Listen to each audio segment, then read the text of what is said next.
Welcome to the Case for Construction Culture podcast. I'm Tom Esch with Esch Consulting. I'm with Marc Culver, Public Works Director at Brooklyn Park. Welcome, Marc. Thanks, Tom. Really great to be glad to be here. Happy Glad to to be be here. here too. Yeah, Whatever the right word is. and Yeah. we have renamed the program today, the Case for Public Works Culture, since we have the Public Works Director. Yeah. Yeah. So I'm very excited, Marc, getting to know Marc these last many months, maybe a couple years, and very impressed with your background, with your integrity. You're one of the few. One of you, maybe the only one. That's impressed. Yeah. And you have a strong history in public works, obviously, more than 20 years, if the math is right. And what you're sharing with us on LinkedIn is anywhere near the truth. Right. You were in Maple Grove almost 12 years, Roseville, my hometown. There you go. Roseville, shout out, 8 years, and Brooklyn Park, a couple of years here. Yeah. Is that roughly accurate? That is very accurate. Yeah. All right. And I'm curious of those different jobs, and you played different roles in the different places. Which of those jobs were the most formational for you as a professional, as now a director? Which shaped and helped you the most? Are there a couple moments there along the path, maybe an individual or a situation that was really formational for you as a leader? Yeah. I would say that certainly both Maple Grove and Roseville were extremely formational for me in my career and where I am today, and how I am as a leader. And when I was in school and when I got out of school, I I had no aspirations or clue that I would be working in government, at the Hmm. city level. I thought I was going to be, well, when I first got to school, I thought I was going to be designing airports. I Yeah, love it was a Top Gun era. I yeah, love yeah, airplanes and yeah. that. But I was also kind of a computer nerd, and the job market was tough. And when I got out, I ended up working for this technology company that made video detection equipment. But like I had no clue, Hmm. or Hmm. again, like I said, no aspirations that I was going to be Yeah. in city government. But I ended up at Maple Grove, and I'm so thankful and grateful for that opportunity to start at Maple Grove. I started out as a traffic engineer, and those of you that know me, I joke that I'm a recovering traffic engineer. Um, and and I would say from that perspective, like Maple Grove was very important in shaping me formational on being a public sector leader.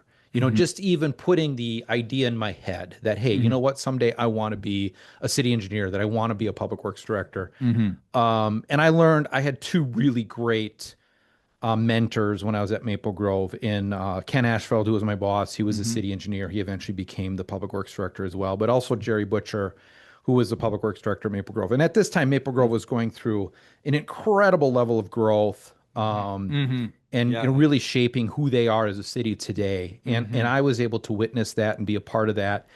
And in some cases, it showed me what not to do. Hmm. I mean, as much as I really value the lessons and everything that Ken and Jerry taught me, they also taught me a few things about what not to do, you know, and um and I learned to be more engaged Hmm.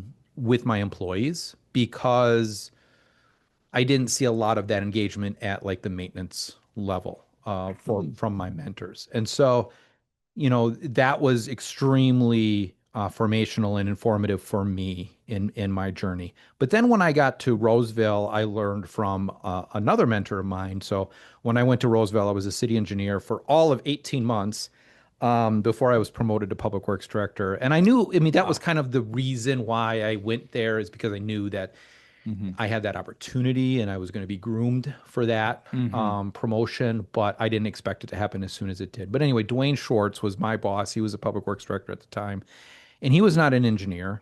He grew up as an engineering tech and as a public works superintendent, working more directly with the maintenance personnel. And so I learned a different type of leadership from him, a different perspective Hmm. of leadership in public works from him. And again, that was very formational for me. And taught me what was good, what was bad, what was working, what wasn't working, Hmm. how to implement some changes because he made a lot of changes before he left. within the department, and I learned some lessons about how to do that. Hmm. And so yeah, I would say there were bits and pieces from both of those positions. And now that I'm here at Brooklyn Park, a completely different size organization, we are the sixth largest city in Minnesota by population. Hmm. Um, Larger than Maple Grove. We're almost, I mean, I don't know, we're probably 50% larger than Maple Grove was when I was working there. Hmm. And we're Hmm. over twice the size of Roseville from a population And street mileage in that perspective. and much more developed than Maple Grove was when you were there. Yeah, If my years are yeah, right, Maple Grove sprung up like a tulip in my mind they out of did. nowhere. All of a They sudden, did. boom, for those Yeah. who don't know Maple Grove, it just exploded and it was a beautiful downtown, Yep. laid out, right? You guys Yeah, were I part mean, of all that. a little bit of a tangent, but I'm all about tangents. Yeah. You know, I think back to those days and I think about Maple Grove's leadership. Hmm. Not only and what's really interesting is Jerry Butcher was very visionary, Hmm. and he also was had really great relationships with landowners. There were a couple of very key landowners in Hmm. Maple Grove that controlled a lot of Hmm. the open spaces in that, but also a lot of family farms and things like that. And he Hmm. had really great relationships with those people. And he had really great vision on how to develop things, how to prepare for development, how to get the infrastructure in place. But we also had a mayor who's still there, who was very visionary, trusted staff, but also had really high expectations for the types of development that came into Maple Grove. Hmm. And, they were very picky and they could be picky, Yeah. and that's not something that you can say very Yeah. easily. And I think back about those days and I see where Maple Grove is today and just really impressed with the community that they've been able to build and put Hmm. together. So kudos to them. Hmm. I'm honored that I was a part of that for 11 plus years, Yeah. and now we have a similar opportunity in Brooklyn Park. And I know that's a question later on in Yeah. your Yeah. Yeah. list here, but maybe moving into that are a couple of the things that I'm really excited about Yes. here at Brooklyn Park. Like I said, I was involved with a lot of the growth. That was happening in Maple Grove during those 2000s. And now we have 700 acres in Brooklyn Park that happens to be adjacent to Maple Grove. Um, Hmm. but we have this opportunity. It's a clean slate. It's potato fields. I mean, they're old potato field. Wow. And Wow. we have this opportunity to really transform that area into something new and special. And we've got a really talented and visionary. I keep using the word visionary, but I think that's so important to have that vision, you know. But we have And a very visionary staff in our community development team in our community development group. I've got some people in my area that have that vision and share that vision as well, and we're really excited about this opportunity we have. And it's not us that actually builds the stuff. We have to find those developers that are going to come in and are going sure. to take those risks, that are going to deliver what we want, and that doesn't always happen. But And we're one really, one of those risks, let me interrupt. I yeah. have to interrupt. One of those risks could be the Irish ancestors who planted those. But are those sacred fields, Mark? Not that I'm aware Do you of, have but it's permissions? it it it's it. What's interesting is, and we joke about this because whenever we dig a hole in Brooklyn Park, we never know what we're going to find, Hmm. and we're Hmm. we're I'm sure we're going to find, maybe we may find some sacred things in those potato fields when we start digging holes, but Hmm. yeah, so that's really exciting, and we're really hoping to bring a walkable, bikeable community up in that area. Hmm. That's really well Hmm. connected. That's not just for the cars and Hmm. such. But we're also really excited about trying to bring in some specifically biotech companies and Hmm. headquarters and labs and things like that to provide jobs Hmm. and a really great tax base, and Hmm. hopefully also promote some retail and things like that. So anyway, that's really exciting. We're Super that exciting. we're we're supposed to get a light rail Hmm. project here, but we've been talking about that for 15 Hmm. years in Brooklyn Park, but we're right on the Hmm. edge Hmm. of that starting construction. And we one other thing about Brooklyn Park is we are a very diverse community. Hmm. And some people might say, well, there's a lot of problems with diversity, and sure, there. I would say socioeconomic diversity in particular. Hmm. There are conflict points and struggles and things like Hmm. that. But we are so gifted here in Brooklyn Park to have a really strong cultural diversity as well. I mean, we've got a lot of, mom and pop restaurants and markets and Hmm. stores and things Hmm. like that, and that's really allows us to do things a little differently and also challenges us to do Hmm. some things differently Hmm. within our community. But out here in the exurb of, we've got Coon Rapids and Fridley and Champlin to our north, and we've got Maple Grove to our west. And we're like this, and what comes with this too is we are this kind of affordable bubble Hmm. amongst a lot of Hmm. not as affordable places here. So anyway, Hmm. it's I'm really Interesting. excited to be here for so many reasons, but those are some Hmm. of those projects I'm really excited Fun. to Super work on. fun. I Yeah. didn't realize you had 700 undeveloped acres. Yeah. Yeah. Are there is there that much land elsewhere in Brooklyn Park, or is this kind of the This is last the this open yeah, this is the last space? open space. I mean, we don't have utilities up in there, and we've been waiting. Part of it is we have been waiting for the light rail project to come through to help make Hmm. some of those connections, particularly on the Hmm. transportation side. Hmm. Um, but um, but yeah, that's it. I mean, we have a lot of redevelopment going on Hmm. too. We have Hmm. a lot of opportunities along Brooklyn Boulevard and in some Hmm. areas. Um, and particularly with light rail coming through, there will be a lot of redevelopment. And in fact, Sure. I mean, to the point that we're trying to temper that, with anti-displacement efforts and things like that. We don't Hmm. want light rail to come through and then all of a sudden the land values are so high that, Hmm. these small mom and pop and family Hmm. restaurants and operations in that are Hmm. kicked out Hmm. because, Yeah. we want to build these Yes. much higher value things. So anyway, Yes. it's really good opportunities, but we also need to make sure that we're looking out for the community that's here Yeah. today. Yes. And you So, mentioned affordable bubble and you mm-hmm, mentioned culture. mm-hmm. And I want to move to that conversation Yeah, because this podcast is largely about culture, public works culture, private construction culture. You are one of the key leaders shaping the culture in the public works, and the public works has a lot to do with all this development. So you're in a very influential role, which has to be exciting. But I'm curious how you define culture yeah, and how do you understand your role in shaping that culture? You certainly walked into a pretty strong culture here and not a perfect culture, yeah. as No, none no, are. But right. say some things, if you would, about how you see culture and your role and what you need to do or not do Yeah, to make that go well. I, I, when you sent me the list of questions, I saw that I'm like, oh, I got to look up the definition of culture just to form that in my mind. Uh-huh. And I didn't do that, but I would say that I think of culture as like what is what is the workplace environment that we establish? What is kind of like the set of rules, like the unwritten rules, um, how we Mm-hmm. treat each other Mm-hmm. as people, as Mm-hmm. employees, as coworkers, Mm-hmm. as leaders and subordinates and things like that. How do we treat each other? Mm-hmm. But also, what kind of environment do we set up to provide work, efficiently, but probably most importantly, safely. So, Mm-hmm. so how do we set up those Mm-hmm. those rules and those expectations? Mm-hmm. And that's kind of what I think culture is. Mm-hmm.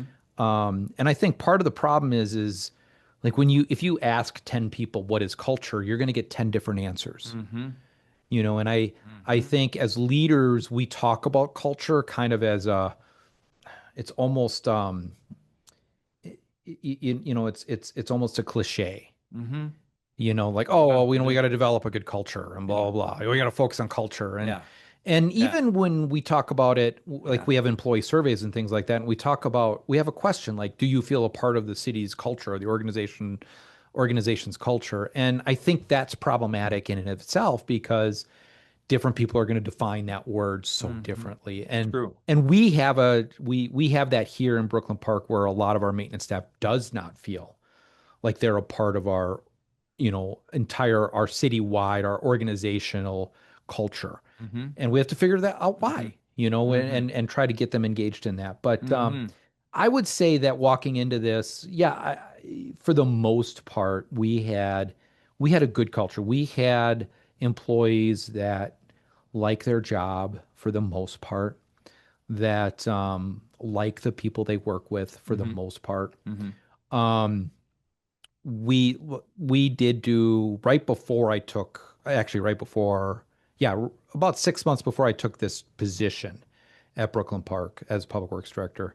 We did an organization-wide employee survey, and a lot of those questions were in there. And the results kind of came back that in Public Works and a couple divisions in particular, they didn't feel like they were being heard. They also didn't feel that they could speak up Mm-hmm. and give feedback, Mm-hmm. um, and without fear of maybe repercussion or, being ignored or something. Mm-hmm. And so those were some important things um, that caught my eye and really has made me start thinking about, well, what do we need to do differently as leaders, between me as the director, but also my managers, and our field supervisors on how we communicate Mm-hmm. with our maintenance staff and how we share information with them, you Mm-hmm. know. So I would say those are probably the biggest challenges of where we are as a culture, Mm-hmm. of our workplace environment.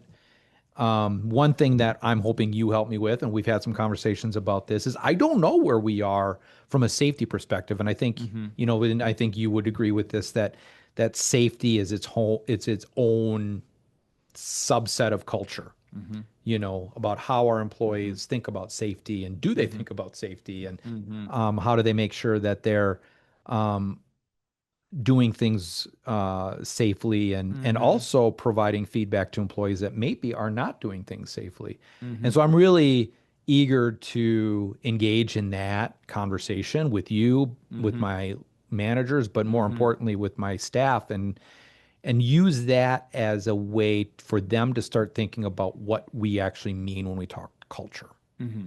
you know. Mm-hmm. So, It's good. It's yeah. good. I like what you said, especially about the unwritten rules. Yep. Because we have written rules and we have unwritten rules, and I think a lot of culture is in the in between unwritten rules, and it's how people perceive things, and it is shaped by the leaders and what they say and do and Hmm. what they say and don't do, Yep. and what the maintenance workers and people at every level. But the leaders really shape things. I frequently get called in. People say, well, our foreman won't listen. They don't hold people accountable. Our safety record's horrible. Can you fix it? And I ask questions like, well, who shaped the culture? Yeah. Who created the culture? They don't love those questions always, but part of my job is to tell and ask the truth in a professional manner. The owners, the leaders have shaped the culture. Now you walk into this culture, it's already got a shape. However, you can impact it, Yep. and this is a job.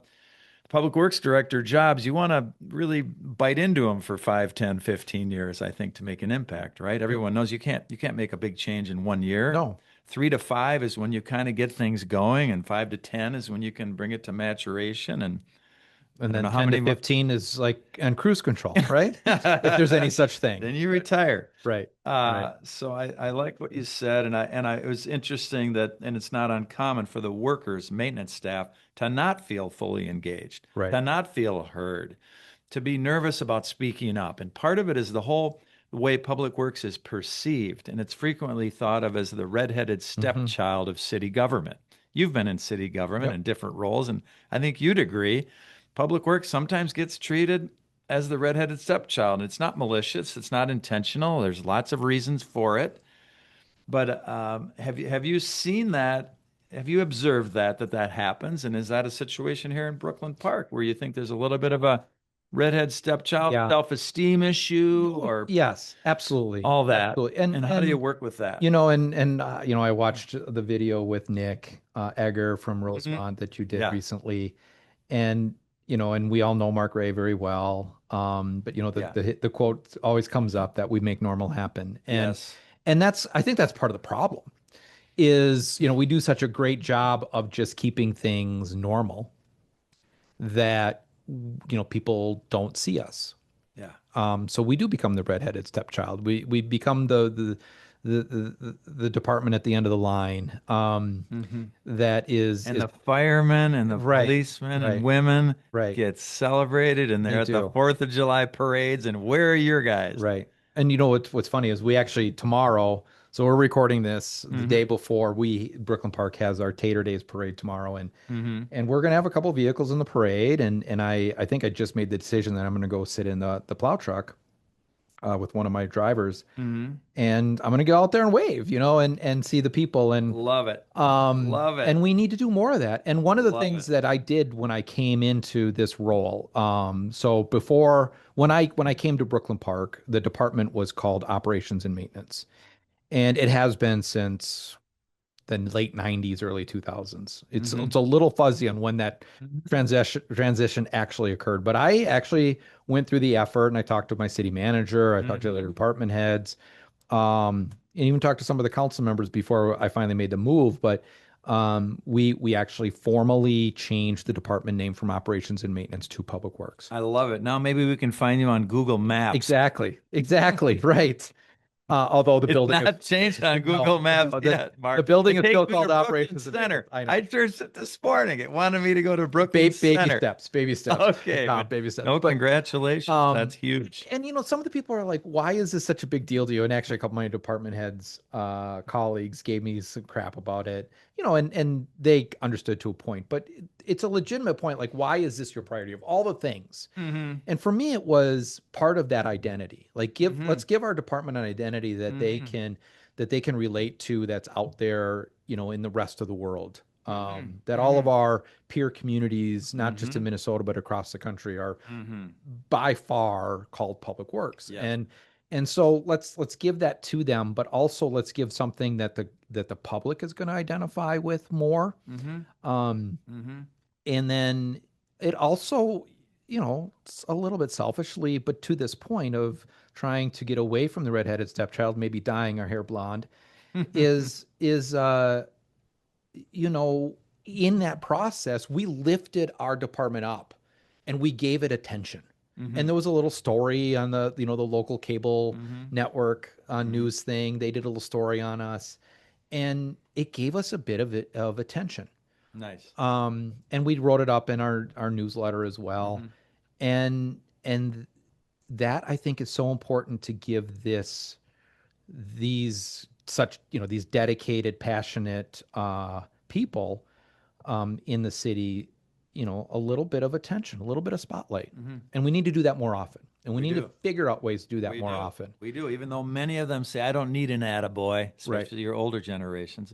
But your younger generations are more open to Yeah. what you're talking about And in general. some people might say, well, what difference does it make? Why is that important? Because when it comes to budget time, Yeah. when we're competing, and unfortunately it really is a competition Yes. between departments for Yes. funds, Yes. for projects, Yes. um, for personnel.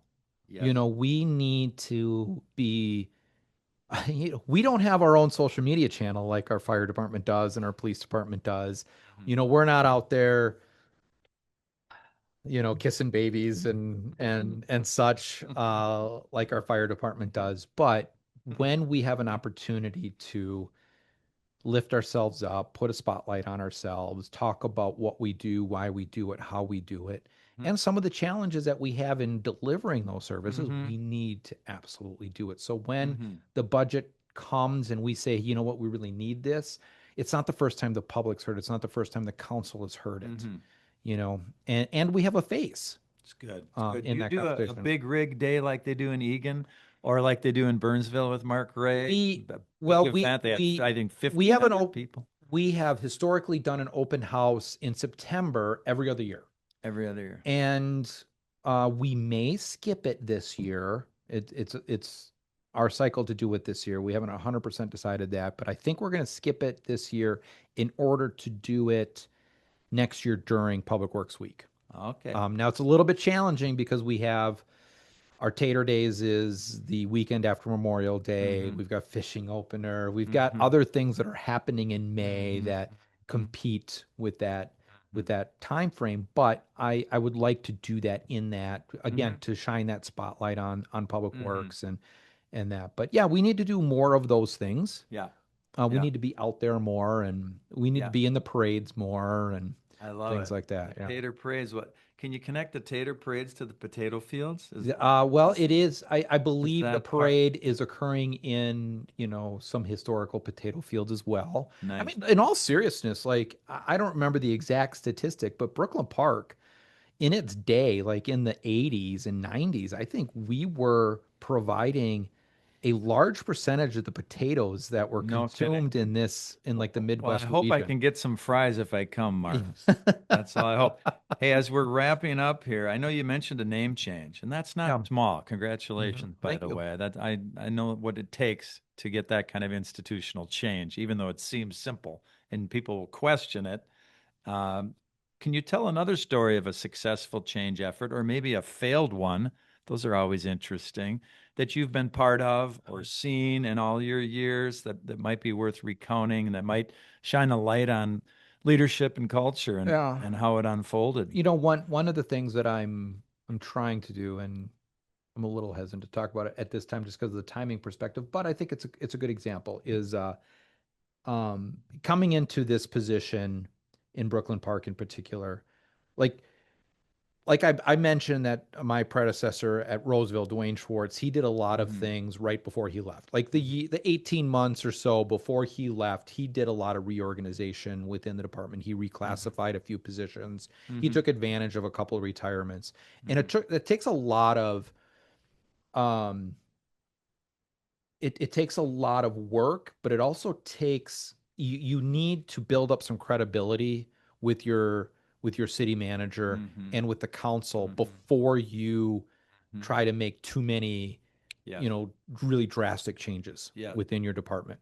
When you say, I want to add this or I want to change this to this, having that credibility, having that respect Hmm. from your city manager and council makes those things a lot easier to do. Hmm. And so I've been wanting to do, and I've done a few reclassifications quietly, taking advantage of some open positions and some promotions and retirements in that Hmm. to change a couple of things, particularly within our engineering division. But right now, I'm trying to create an assistant director position, and I've been working very closely with my Hmm. city manager on it. And Hmm. we've had some very frank and honest conversations within our department head group about Hmm. that, Hmm. because again, it's competition. It's Hmm. me getting mine, somebody else not getting theirs, um, me taking up some resources. And it's a very complex thing. But first of all, I had to sell the idea to within internally. Hmm. Like how does this work in the Hmm. grand scheme of things? And one Hmm. of the things that we want to do, and another thing that I'm hoping you help me with in the not too distant future, is do some um, longer term strategic planning within Hmm. this organization. So we Hmm. did kind of a brief exercise on that Hmm. to kind of think about what is our what do we think the organizational structure of this department should be in order Hmm. to deliver the services that we need to deliver for this size of community. Hmm. And it became clear to me that we really need, for me to be able to do things at a strategic level and do some things with my other responsibilities within the organization as a whole, I need more of a like a field marshal, let's Hmm. say, Hmm. that is doing some more of the Hmm. day-to-day things within the Hmm. department, that's more visible, that the employees Hmm. can see and talk to and help Hmm. get some things done. And so we've been working on doing that. And it's been a real challenge, like I said, because of that competition. Now I think I'm close. Hmm. I think it is going to happen. There's been some Hmm. frustration over how Hmm. long it's taken, but um, that's a piece of change that I've learned a lot about how to sell it, Hmm. and I probably should have done some more work up front, Hmm. so that maybe this would have happened a little sooner. Hmm. But I've learned a lot about that. And that's still, even given what I saw at Roseville and what I learned at Roseville, to help me get to the point and and develop enough confidence to think that I could do it, Hmm. you know. Hmm. But still learning some of that, and so I think that's like that piece of change for me that's taught me a lot. And as for those that might be listening to this that are thinking about, well, I really want to get this done within my organization. Hmm. Um, I would say first and foremost, it really is like build up that credibility. Hmm. Make sure that you have that respect, that credibility. I think again, going through this whole effort of changing the department name from operations maintenance to public works, force the council to like look at us and see Hmm. us. Hmm. And I think that helps Hmm. again in that conversation. Um, so, just kind of think about those things about what you can do early and before you bring this change proposal forward to help Hmm. the appetite, help people accept that more. Yeah.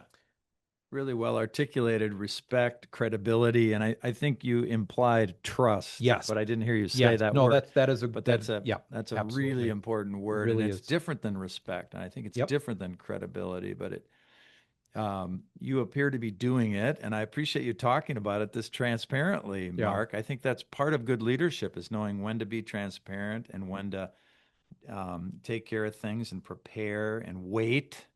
How soon do you jump in? How Hmm. long do you wait? Those are all the really difficult questions every leader should be asking. And it's good to see you being so thoughtful and articulate about it. So, unless you have a final thing to say, I think this has been really enriching for me. I have a much better sense for what you're doing here in Brooklyn Park. I hope our listeners do. Is there any final word you have, No, Mark, other no. than Twins baseball? He has all these bobbleheads. If you don't know, his son is a star baseball Wow. catcher, Yeah. University of Utah. And Yeah. I relate to the baseball because my nephew played pro ball, but Mark and I share that. Any final word? No, no, I just want to say thank you so much for having me on, but also thank you for what you do for our public works community. You've helped so many organizations, and at all levels with training and speaking opportunities and things like that. But what I think is so important about what you do is it just gets us to think. Like even if you're not like working for us and doing something specific, you help us think Mm-hmm. about, all right, maybe I should do things just a little different, Mm-hmm. or things like that. Interesting. Actually, and I'm dragging this on a little bit more than I should. One of the things that, some of the courses that you've offered that some of my staff have gone to, Mm-hmm. and you and I have talked about what you've talked about in that. One of the things that I think is really important that you talk about, and I really appreciate, is empathy. Mm-hmm. I don't think there's enough empathy Mm-hmm. in our profession, in our Yes. sector, Yes. particularly with our maintenance staff. Yeah. And I just think the way you talk about that and get people to think about that is so important. So Mm-hmm. thank you. Thank Appreciate you it. for You're that. welcome. Yeah. Thank you, Mark, for your time. Yeah. Thanks, Tom. All righty. Take care.